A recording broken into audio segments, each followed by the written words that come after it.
Na zastępstwo to auto, no niesprawne. Tam z opon praktycznie druty wyłaziły. Dzień dobry, witamy z Belgii. Podejmujemy nowy ładunek. Plan pierwotny był taki, że wezmę ładunek gdzieś tam jeszcze na Hiszpanię albo na Chorwację. Ostatecznie klient przyciągał i nigdy nie wysłał tego zlecenia, więc zdecydowaliśmy z Aleksem, że bierzemy ładunek do Polski. Rozładuję w poniedziałek załaduję z powrotem do Belgii i później bierzemy już pomoc humanitarną dla Ukrainy. Zbiórka z Holandii, która właśnie już dzisiaj się zaczęła i trwa, także plany trochę się zmieniły, no i teraz wszystko musimy ustawiać pod to właśnie, żeby załadować ten transport z pomocą dla Ukrainy. Także ładujemy dzisiaj w Belgii, puste kraty, nakłady Polarisa. Pamiętacie fabrykę Polaris? W Polarisie ładowaliśmy ładunek do Chorwacji, gdy jechaliśmy z Arturem robić zdjęcia na kalendarz charytatywny. Jejku, ja w każdym miesiącu mam jakąś akcję charytatywną, ale to jest dobrze. Ja się cieszę, że jestem w takim miejscu, że mogę pomagać. Każdym razem jest to samo. To ty jesteś na ciężarówce?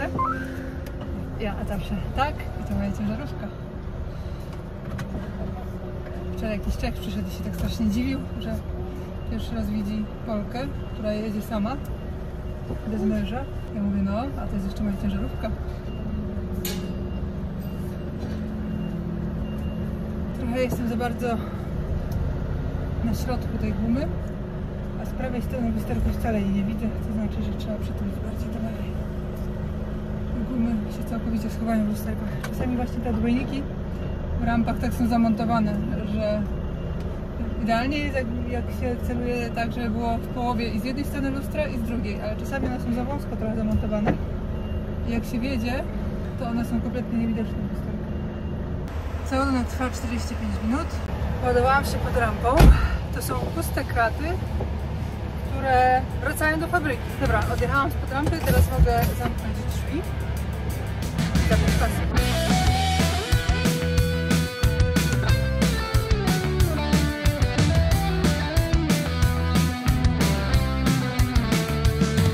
No dobrze, jest już po robocie. Kolejny raz włączam, kolejny raz... Nie wiem, czy nie włączyłam, czy mi się kamera sama włączyła. W każdym razie jestem załadowana. Będę się zaraz przebrać, ale jeszcze pierwsze dokumenty odbiorę. Jakby mieli mieć jakąś przerwę czy coś, także jadę po dokumenty. To jest, proszę Państwa, nasza trasa. Widzicie? Jesteśmy pod Brukselą. Lecimy na Lierz, na Aachen, Kolonię, dołem. Kurde, nie lubię tej trasy dołem. Jest bardzo górzysta. Jedziemy oczywiście do Opola. Dobra, pora już się pozbyć tej mojej pięknej fryzurki. Whatever. Skończę moją owsiankę jeszcze dzisiejszą. Dobra, nie ma co, bo to teraz dosłownie z każdą minutą wydłuża się czas dojazdu. Idziemy, Wolwi. Ciasny wyjazd to był, ale już jesteśmy na drodze główniejszej i tym oto sposobem rozpoczynamy nową misję, bo dla mnie przewiezienie każdego ładunku z punktu A do B jest swego rodzaju misją. Czasami są to misje ciekawsze, czasami nudne, ale nie zmienia to faktu, że zawsze wiezie się coś dla Was.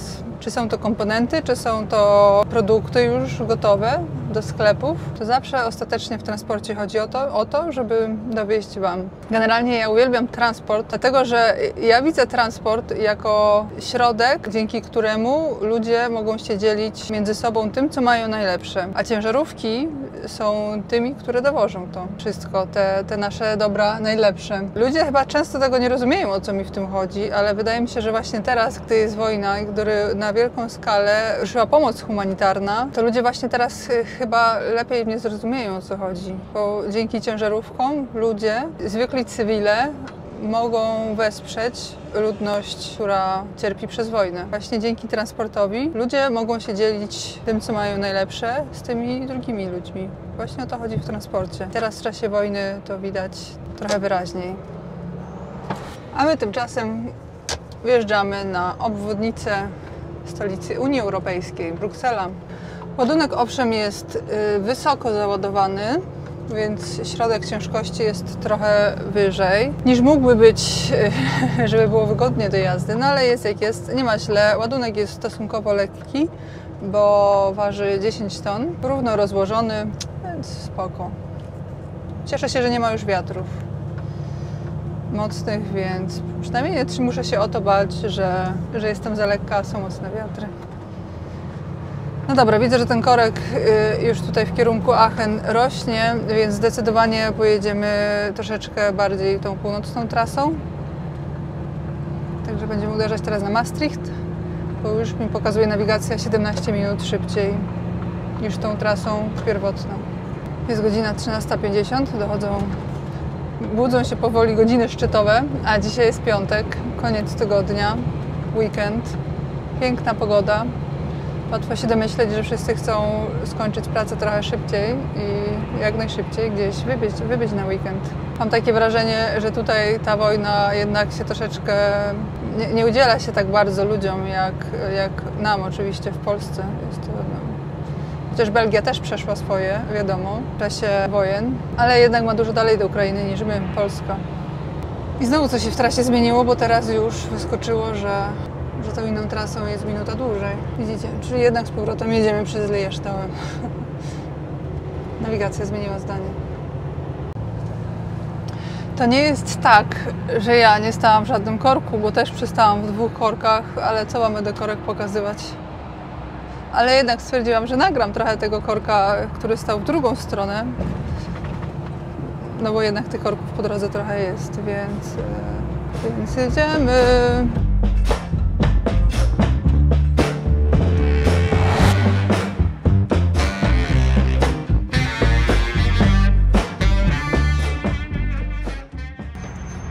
Co? Jak stanęłam? Tak nie za ładnie, wiem. Tu jest wjazd pod pompy dla ciężarówek. No ale nie mam innego wyjścia. Parkingi zawalone. Jak widziałam, też wszędzie ustawione ciężarówki. Więc sobie stanęłam tak. A wjazd jest spokojnie. Pod dystrybutory też jest, więc spoko. Trzeba sobie radzić. Gdyby było więcej miejsc parkingowych, to byśmy tak nie musieli stać. A tak?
I widzicie, czasami tak to jest, dosłownie, że ta jedna ciężarówka przed nami zajmuje to ostatnie miejsce. Tu jest niby miejsce, widzicie, przy lewej stronie, ale będzie strasznie ciasno do przejazdu, ale to jeszcze nic, bo ja widziałam tam z przodu też miejsca i tak naprawdę jak sprawdzałam na widoku satelitarnym, to wiedziałam, to sobie zaplanowałam, że tam chciałabym mieć miejsce wolne. Tutaj niby po lewej też można, popatrzcie, po prawej. I może ja bym jednak tu stanęła, a nie tam. Popatrzcie. To było oznaczone jako miejsce dla ciężarówki. I wiecie co? Tu jest też na prawo miejsce, ale nie, to staniemy tutaj. Nie tak całkiem na widoku. Tam z przodu są miejsca za dystrybutorami. podjedziemy do końca, żeby ktoś za mną jeszcze mógł stanąć. Śmieszny autohofik, nie? Popatrzcie, tu jakaś stajnia niby. Nie wiadomo co to jest tak naprawdę. Widzicie? Tu są też miejsca, tarajki po skosie, ale wtedy będę przy drodze i będę całkowicie... Jej! Powiem wam, że jest klimat. Ale dobrze się tu czuję. Jak tu wjechałam, to od razu mi się spodobało. Dobra, zobaczmy ile mamy czasu wyjechane. 88,5 godziny w ciągu 2 tygodni. Wszystko jest dobrze? Dobrze, stoję w miarę okej. To teraz wam wszystko popowiadam. Generalnie mój plan był taki, że dojadę sobie do Polski w sobotę, czyli dzisiaj zostawię auto na Piomarze i sobie pojadę z Kodą do mojej siostry do Krakowa. A później sobie w niedzielę wieczorem wrócę do Wolwusia, tak żeby w poniedziałek rano już być na posterunku, od razu obudzić się w pracy, bo ja lubię się budzić w pracy, a nie dopiero wstawać i jechać do pracy. I dzięki temu byłabym od razu na rozładunku i w tym samym miejscu się ładuję. Taki był mój plan, ale okazało się, że oczywiście sobie zapomniałam, że ja już tyle godzin wyjechałam, bo czas pracy kierowcy rozlicza się w 2-tygodniowym wymiarze i nie może przekraczać 90 godzin. Ja w tamtym tygodniu miałam wyjechane 40 godzin, więc na ten tydzień zostało mi 50 godzin. Więc jak widzieliście, mam 88,5 i owszem, mogłabym wyjechać do 90, ale też sobie sprawdzałam autohofy na aplikacji, bo nie chciałam stać przy autostradzie bezpośrednio, żeby mieć po prostu trochę ciszy, trochę spokoju i jak najlepsze warunki do odpoczynku. Bo zauważcie, że jest sobota i niedziela. Nad ranem sobie w poniedziałek ruszę. Więc wyszukałam i ja właśnie jak już mam stać weekend w Niemczech, to lubię takie klimaty jak tutaj, jakiś malutki autohofik, gdzie jest dosłownie tylko kilka miejsc dla ciężarówek. No i akurat ten był taki. W aplikacji jest napisane, że mają tutaj bardzo dobre steki. Parking jest w ogóle darmowy, co się rzadko zdarza i było też napisane, ktoś napisał, że jest dużo do zwiedzania w okolicy, więc po prostu genialnie. Warunki idealne dla mnie, wręcz stworzone, dlatego zdecydowałam się już nie wykorzystywać te kolejne godziny. W sensie te 1,5 godziny, bo po drodze mam jeszcze autohofów kilka, bo tu jest taka, w okolicy Erfurtu jest dużo autohofów akurat, ale wszystkie są takie molochy typowe, wiecie, po 100-150 miejsc dla ciężarówek, więc z restauracją dużą i takie tam, więc ja nie miałam absolutnie ochoty na takie coś, więc fajnie. Bardzo mi się tu podoba. Jak wjechałam, to od razu tak się dobrze poczułam, pomyślałam sobie, o, to będzie wspaniały weekend, więc naprawdę dobrze się tu czuję. Bardzo się cieszę, że mi się tutaj udało trafić. Kwestia jest też taka, że teraz, wczoraj, czyli 4 marca, zostało wprowadzone odstępstwo od ustawy 561/2006 WE, które pozwala przedłużyć ten 2-tygodniowy czas pracy do 96 godzin, dzienny do 11. Powiem wam szczegóły właśnie. Tak z ciekawości, nie? Żebyście wiedzieli, bo ja oczywiście nie pamiętam takich rzeczy. Widzicie, od 4 marca do 2 kwietnia tego roku obowiązują tymczasowe odstępstwa od przepisów rozporządzenia numer 561/2006 i wyglądają tak. Dzienny czas prowadzenia pojazdu nie może przekroczyć 11 godzin. Tygodniowy czas prowadzenia, a normalnie jest 10 godzin w przedłużeniu do 2 razy w tygodniu, a standardowo 9. Tygodniowy czas prowadzenia pojazdu nie może przekroczyć 60 godzin, a normalnie maks jest 56 godzin. Łączny czas prowadzenia pojazdu w ciągu 2 kolejnych tygodni nie może przekroczyć 96 godzin, a normalnie jest 90 godzin. Po okresie prowadzenia pojazdu trwającym 5,5 godziny, normalnie jest 4,5 godziny, kierowcy przysługuje ciągła przerwa trwająca co najmniej 45 minut. No i normalnie też tak to wygląda, tylko że normalnie można też podzielić tą pauzę 45 minut na 15 plus 30. Kierowca, jeżeli dokona takiego wyboru, może wykorzystać również regularny tygodniowy okres odpoczynku w pojeździe, bo normalnie to niby musi w hotelu albo gdzieś tam, nie? Generalnie nie w pojeździe. O ile posiada on odpowiednie miejsce do spania dla każdego kierowcy i pojazd znajduje się na postoju. No, więc trochę się napaliłam na to, myślę sobie, a to sobie akurat dojadę do Polski i mi się to wszystko sprawdzi, ale później zaczęłam sobie myśleć, kurczę, mam tyle pracy do zrobienia, takiej firmowej, administracyjnej i wiem, że jak pojadę do mojej siostry, no to nic z tego nie będzie, nic nie zrobię i wrócę i będzie rozładunek, załadunek i będzie dużo pracy i będę cały czas tylko w tyle i znowu będę musiała wstawać o 3 w nocy, żeby się ze wszystkim ogarnąć, więc stwierdziłam, chyba jednak zostanę w trasie. No i później się wieczorem położyłam, I kolega mi mówi, Iwona, ale ty wiesz, że te przepisy dotyczą tylko Polski, bo to są dokładnie praktycznie takie same chyba przepisy, jak zostały wprowadzone, gdy rozpoczęła się pandemia, ale one obowiązywały dla całej Unii, dla wszystkich krajów Unii Europejskiej, a się okazało, że te przepisy, ja tylko widziałam, wiecie, ten post na stronie inspekcji, a tam nic nie jest napisane, że dotyczy tylko Polski. A on mówi, no doczytaj ustawę, bo tam jest napisane, że to odstępstwo obowiązuje tylko na terytorium Polski. I sobie myślę, aha. Więc powiem wam tak, że widzicie, mam w tej chwili 330 km do granicy z Polską, co jest 3,45 jazdy w tych warunkach w tej chwili. Mam 1,5 godziny jazdy, więc wychodzi na to, że tak w zaokrągleniu brakło mi 2 godziny czasu jazdy, żeby dojechać do Polski. I tu jest też taka ciekawostka, widzicie, jak to jest z tymi przepisami czasu pracy, że załóżmy, że jestem ojcem rodzinie i popatrzcie, 2 godziny decyduje o tym, że nie spędzę tego weekendu z rodziną, tylko gdzieś, widzicie, w Niemczech. To jest takie, no trochę niefajne, no ale takie jest życie w transporcie. 550 metrów jest ten zamek na szczycie. O, fajnie. O, jakie tu jest słodkie miasteczko. O ja, popatrzcie. Widzicie, my jesteśmy o tutaj. Jakbyście chcieli na przyszłość, to sobie zapamiętajcie, że to jest A4, 43 zjazd. Taki niedaleko od zjazdu Autohofik, malutki. Widzicie, tu są te parkingi, gdzie ten kierowca zajął miejsce ostatnie przede mną. Ale dobrze, bo ja chciałam stanąć tutaj. Ale stoimy ostatecznie tutaj. O, tu jest ten zamek, który zwiedzimy tego weekendu. Nie wiem, czy dzisiaj, czy jutro, ale fajnie będzie pochodzić, nie? Może w końcu dronem polatam. Tutaj coś jest też, popatrzcie, tu jest akurat restauracja. 4,5 gwiazdki, to wysoko, jakaś taka, widzicie, niemiecka typowo. Taki będzie ten weekend. Jakie mam cele na ten weekend? Wyrobić się z pracą, nadrobić pracę swoją i odpocząć. I coś zwiedzić i wam coś pokazać fajnego. I może w końcu tego drona odpalić. No, to by było fajnie pewnie. Od autostrady jest kawałek.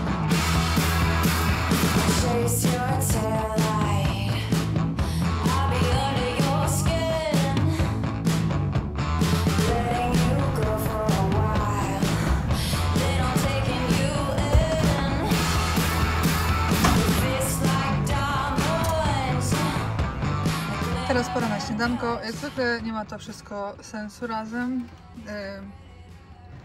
No ale po prostu co mam w lodówce, to jem. To jest taki serek wędzony. To jest źródło białka i serek zresztą też. To jest źródło tłuszczy. No i warzywka, no i jeszcze jakieś węglowodany oczywiście. A na deser po amerykańsku peanut butter, masło orzechowe i no dobra, nie ma grape jelly, tego takiego galaretki z winogron, ale mam coś o wiele lepszego, mianowicie taki przecier malinowy domowy. Pycha.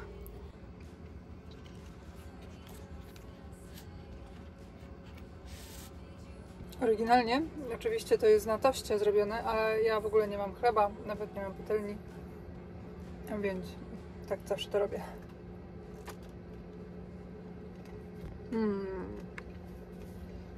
Tutaj mam witaminki przygotowane na cały tydzień.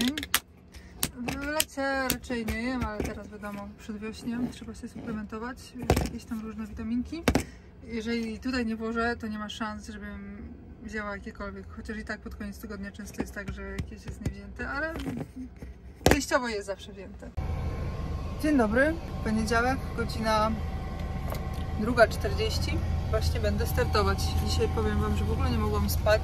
To mi się rzadko zdarza, bo ja mam swoje techniki na zasypianie snu, które praktycznie zawsze działają, ale dzisiaj jakoś nie działały. Wczoraj sobie robiłam swoje rzeczy administracyjne wieczorem. No i teraz jedziemy. Koniec weekendu. Szybkiego weekendu. 571 do celu.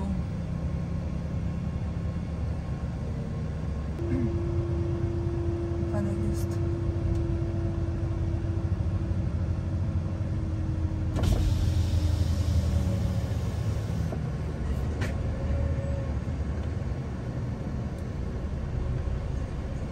Morgen, es ist geschlossen.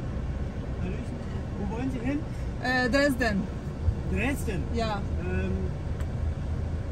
Drive to the next village. Okay. Turn right, straight along. Okay. And The next village is Neudietendorf. Okay. And on the right side, or turn to the right, Oh, is fine, okay. Dresden. Danke. No widzicie?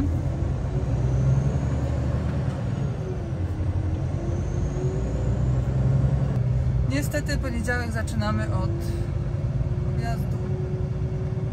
No dobrze, dojeżdżamy do tej pierwszej wioski. Nawigacja mnie za wszelką cenę zawraca, żeby tam żadnej wysokościówki tylko nie było. Lepa, ale to nic, pojedziemy do centrum miejscowości, może tam się uda. Bo jak nie, to co, wrócę do autostrady i pojadę w przeciwnym kierunku i wtedy oby się udało, bo to wyglądało tak, jakby na zjeździe dosłownie był wypadek, ale no nie wiadomo, może być autostrada też całkiem zamknięta. Martwi mnie tylko to, że nawigacja mnie stąd zawraca. To może oznaczać, że jest jakaś wysokościówka. No ale dobra, teraz już nawigacja załapała. Może akurat nie będzie problemu. Widzę, że za mną jedzie już sznurt aut i tak się zastanawiam, tak mi się przypomina ten kawał. Jak gościu prowadził cały właśnie taki objazd i nagle zajechał pod dom. No, widzicie, tu jest na lewo. Fizycznie zmieścimy się? Musimy się zmieścić fizycznie. Na prawo nie ma zakazu. Prowadził cały sznur samochodów, a w końcu zajechał pod dom. Wszyscy się dziwią, się pytają, gdzieś ty nas zaprowadził, a on mówi, ja do domu przyjechałem, a wy nie ludzie. No i wjeżdżamy na autostradę. Udało się. Aby ci ludzie z wypadku przeżyli i byli cali i zdrowi. I nic wielkiego się nie stało. My tymczasem mamy 320 do granicy z Polską. Tam będzie pauza. Oto jest za 15:07. Ostatni parking dosłownie 2 km przed granicą. A następnie już jest za daleko, żebym zdążyła się przygotować do treningu, więc zjeżdżamy tutaj. Stąd, o ile dobrze pamiętam, to już w ogóle... Chociaż nie, tu nie łapało polskiego internetu. No nic, trudno. I tym sposobem będę szybko gotowa. A tutaj zazwyczaj Polacy nie stają, tylko raczej tam. O Jezu! Nigdy nie należy sobie żartować z trenerką, że się nie czuje ćwiczeń i obciążenia, które dała. Ja sobie dzisiaj zażartowałam. No i teraz będę miała ból, za przeproszeniem, dupy, dosłownie. O Jezu, o, ja już ubrałam, o. Na szybko zrobię sobie. Ale z drugiej strony mam załadunek i załadunek bokiem. Łyżeczkę już przewaliłam, bo łyżeczka u mnie za długo nie może żyć. Do tego guarana dzisiaj się przyda. O kurde, nie przesadzajmy z tą guaraną, ale też sobie nie ma co żałować. Power will be back. I trochę białka. Muszę sobie kupić, jak się nazywa, masło orzechowe. To nie będę brać białka. O, mój tyłek! O Jezu! Ja jej za to płacę jeszcze. Trochę się śpieszę, żeby nie marnować sobie czasu pracy, bo już godzinę stoję w zasadzie. Stanęłam za 15, stoję prawie 1,5 godziny. Niech będą. Wiecie co? Kupiłam sobie na stacji benzynowej takie mięso jakby zapiekane, mielone, ale wiecie co? To jest jakieś takie regionalne. Ale tylko i wyłącznie do tego słoika, bo popatrzcie, on jest wysoki, wchodzi w sam raz w uchwyt i jest prosty, nie? Te, które są dostępne, są gdzieś takiej wysokości.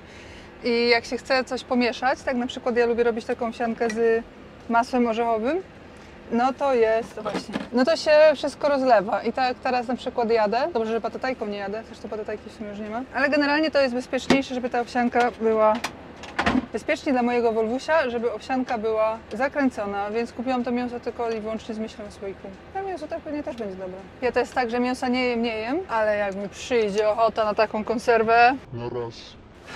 A co by na to, gdyby dzisiaj założyć czapkę? Ej, patrzcie. Czapka, okulary, gdzie mam okulary? Co wy na to? O, because why not? Dobra, jesteśmy na granicy, to teraz wbiję Polskę w sumie. Ile w Polsce mnie nie było tym razem? Niedługo, nie wiem, 2 tygodnie? Ale powiem wam szczerze, że nie wiem. Kurczę, ale śmiesznie zobaczyć te gabaryty z taga. I jest tam też mój stary Volvo, z którym jeździłam jako pierwszym Volvunie. Pierwsze Volvo, jakim jeździłam, to był tak zwany, tam w tagu mówili ciapek, czyli dwuosiowe Volvo. 500 koni ono miało. Było w manualu i to był pierwszy manual, jakim jeździłam tak w pracy, bo wiadomo, że na prawko zdawałam na manualu. No ale później w pracy, jak poszłam do serca, to od razu miałam automat i przez 3 lata jeździłam automatem. Później właśnie jak siadłam na tego Volvusia czerwonego w tagu, to był właśnie manual i tam jeździłam pół roku manualem volvowskim. Później przesiadłam się na Scanie i na Scanie jeździłam 3 lata, też w manualu i na gabarytach, więc tam już było trochę trudniej z tym manualem. Trzeba było dużo rzeczy operować na raz i pilota do naczepy, zmieniać biegi i jeszcze gruszkę komunikować się, ale się dało, wiecie co, bez problemu się dało. I później byłam w Ameryce. W Ameryce jeździłam pierwsze przez 3 miesiące amerykańskim Volvo w automacie. Wtedy jeździłam Freightlinerem w manualu z niesynchronizowaną skrzynią biegów, czyli jak zdawałam prawko w Kanadzie, to mogłam zdawać albo na automacie i wtedy bym miała wbite w prawko, że mogę jeździć tylko automatem, więc zdawałam na manualu, bo wtedy miałam wbity manual, czyli mogłam jeździć i automatem, i manualem, więc zdawałam tak. Z podwójnym wysprzęglaniem trzeba było zdawać egzamin, a później już w życiu codziennym się nauczyłam jeździć bez sprzęgła w ogóle na tamtej skrzyni niesynchronizowanej. I całe szczęście, że wtedy akurat jeździłam, nie wiem czy pamiętacie całą historię, jak odebrałam tego białego nowego Freightlinera, 16-litrowa skrzynia biegów i wzmacniany, docieplany z pakietem arktycznym chyba się to nazywało. No i on po 3 godzinach jazdy się rozpadł. Się okazało, że miał jakiś tam właśnie problem z tym systemem oczyszczania spalin, z DEF-em, u nas to jest AdBlue i on zaraz, ledwie co udało mi się wrócić do Edmonton. Nim i dali wtedy mi auto Freightliner, dał innego Freightlinera z wypożyczalni Penski, taki ten żółtek, na zastępstwo do auto. Jezu. To też u nas w ogóle standard obsługi aż niemożliwy do wyobrażenia, żeby dać takie auto, no niesprawne. De facto z tego względu, że tam z opon praktycznie druty powyłaziły, prześwitywały. Kostki były powyrywane, bo widać jakoś tam było, że... No bo w sumie, bo tam kierowcy przecież slajdują, czyli przesuwają osie w zależności od tego, od wagi, czy tak na Kalifornię jeżdżą. Muszą przyciągnąć, czyli muszą zahamować naczepę i wtedy ciągnikiem podciągnąć się do przodu albo do tyłu, a czasami jak się te piny zblokowały, to tak samo jak ja przy rozciąganiu naczepy łużycy. Czasami trzeba było szarpnąć, pochuśtać, żeby się po prostu odblokowało. No, to przez to właśnie się opony bardzo niszczą, jeżeli się to robi niedelikatnie albo na hama. Więc no, były przygody, ale w zasadzie to to przynajmniej nie szkoda mi było na tamtej skrzyni właśnie w tym Penskim uczyć się jazdy bez sprzęgła. Mnie jednak bardzo stresowało, że uszkodzę skrzynię biegów. I na początku to mi się wydawało być takie głupie, a później jak wróciłam do Polski, to sobie myślałam, joj, biegi zmieniać. I akurat wtedy jak wróciłam i siadłam na auto tagu, wróciłam do taga i siadłam na czyjeś auto w manualu jeszcze.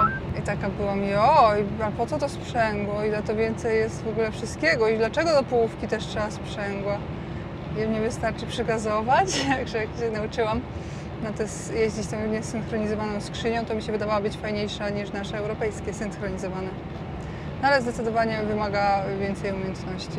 No, a później wróciłam, jeździłam już 3 lata Volvusiem, już w automacie, no i wtedy siadłam na mojego Volvunia. I tak oto mi leci 11 rok jazdy. Czajcie? 11 rok jazdy. Przedtem jak miałam tak 9,5, to zawsze zaokrąglałam do 10. Przyszło 10, no to mówiłam pełnoprawnie 10. Jak już się zbliżało do 11, to ja cały czas 10. Także, że praktycznie przez 2 lata mówiłam, że 10 lat jeżdżę, nie? A teraz, kurczę, jesienią tego...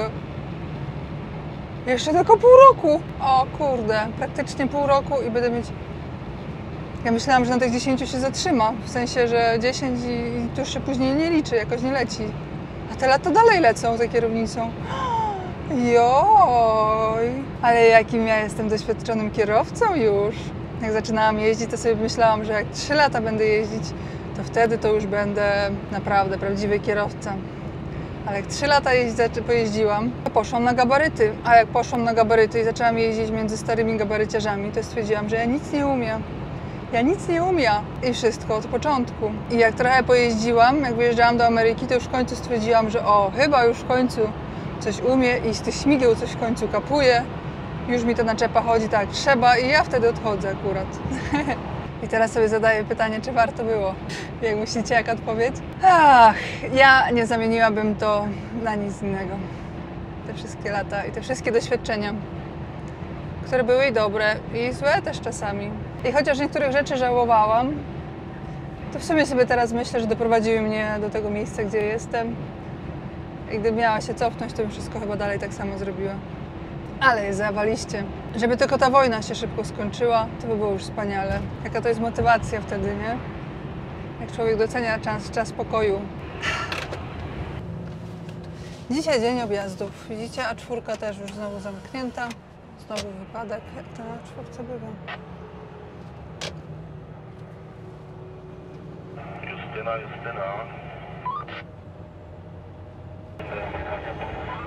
Cześć Iwonka. No cześć. Widzicie? Jest czasami taki dzień, że są same wypadki. Jak jest czasami taki dzień, że są same kapcie i to nie w jednym miejscu, tylko tak przez cały dzień się spotyka, tak czasami jest tak, że są te wypadki. Widzicie? Tutaj jest Legnica zamknięta, bo mówili, że osobówka wjechała pod ciężarówkę, a w drugą stronę zaś się bus pali. Trzeba dzisiaj uważać mocno. 160 do celu. Dobrze, że jest akurat dobra droga na objazd. Jak dogonię, to się potrączę, dobra?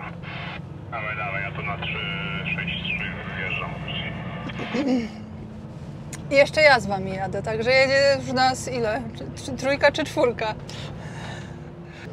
Tak sobie przypominam, że chyba na tą drogę właśnie jeździliśmy kilka lat temu robić objazd trasy pod Śmigła. To było przełamanie w takim jednym punkcie.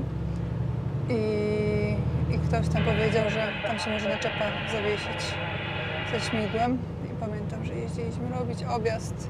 Mieliśmy nawet robić symulację, ale stwierdziliśmy, że absolutnie się nie zawiesi. A może to tutaj było? No, a później projekt w końcu nigdy nie pojechał. Popatrzcie, tu jeszcze powojenna droga. Jaka ładna, równiutka. No i już jesteśmy z powrotem na szlaku. Ale mnie ten mikrofon gryzie. Jezu, patrzcie. Też miałem mówić, że znajomy głos. Ale was jedzie tutaj na zachód.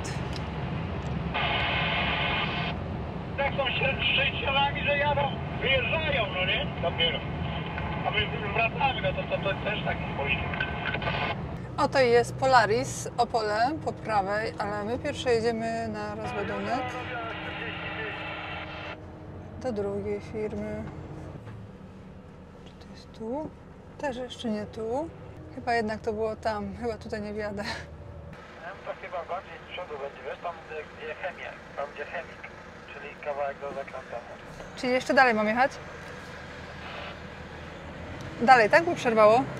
Dalej? Okej, właśnie widzę, że tu jest 3, a ja mam 1. Halo?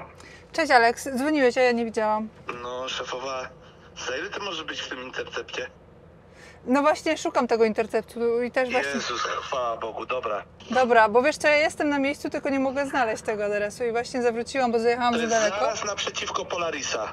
No to dobra, to zawracam No. i gdzieś muszę to znaleźć, ale w każdym razie już minęłam w takim razie to i idę dalej szukać. Dobra, okej, no to czyż. Dzięki, hej. Ciao. Dobra, drugie podejście robimy. Round 2. Polwi, trzymaj się! No tu jest 5. Może tutaj. Dobrze, wszystko już wiem. To też nie tu. Jest niebieski projekt. Okay, czyli to jest dużo wcześniej, widzicie, niż pokazywała nawigacja. I oczywiście jest tak, jak Aleks mówił, że brama w bramę. O, teraz z tej strony widać znak, jak jedziemy, widzicie? Wspólna 1 od B do S. No i teraz widać. Czasami tak jest, że z jednej strony nie ma znaczenia, bo po prostu nie widać, no bo człowiek się nie spodziewa, że to już. I dlatego tak nie może znaleźć. Jest 12, do pierwszej przyjmują, jesteśmy przed czasem ostatecznego przyjęcia. O, jest Piomar, to już wiemy. To już wiemy, gdzie jechać.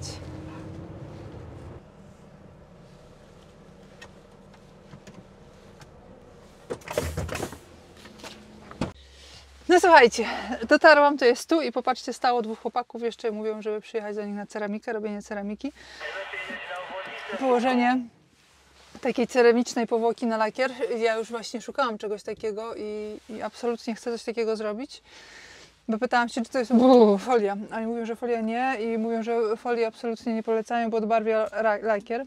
I to jest ciekawe. Oni powiedzieli tutaj, że to nie jest takie wcale dobre, na jakie się zazwyczaj wszyscy reklamują, że folia odbarwia lakier. Ciekawa jestem waszej opinii na to. Jeżeli coś wiecie, to powiedzcie mi na ten temat. Bo na Volvusiu na pewno położę ceramikę. To na 100%. Powinnam była to zrobić zaraz do nowości, ale widzicie, nie wiedziałam, byłam nieogarnięta. Także któregoś razu rzeczywiście teraz, jak będę sobie robić wolne, a chłopaki mówią, że to zajmuje 2-3 dni, to akurat, nie? 2-3 dni i Volvi będzie świecący. To co? Zabieramy się za rozumek.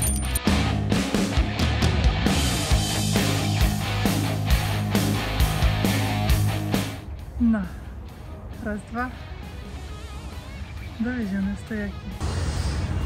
Pierwsza część najtrudniejsza do wyciągnięcia, bo przecież ładowaliśmy od rampy i ostatnie stojaki akurat zachodzą trochę za tą ostatnią, za ostatni panel, więc nie da się tego łatwo wyciągnąć, ale dadzą radę chłopaki.